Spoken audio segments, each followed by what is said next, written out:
Ak mal niekto iný názor na očkovanie proti covidu, bol nebezpečný pre spoločnosť.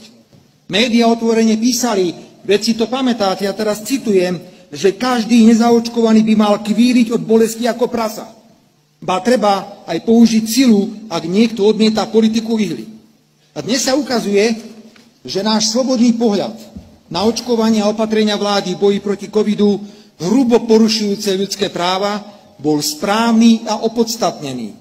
Jedna štúdia za druhou potvrdzujú škandalózne dôsledky masívneho očkovania nepreskúšanými experimentálnymi vakcínami. Áno, potvrdzujem ako predseda strany a potvrdzujem to aj ako predseda vlády, že podporím úsilie niektorých politikov novej vládnej koalície politicky zhodnotiť, čo to tu vláda v rokoch 2020 až 2021 vystrájala a pozrieť sa aj na finančnú stránku plošných, často úplne nezmyselných nákupov zdravotníckych pomôcok a vakcín.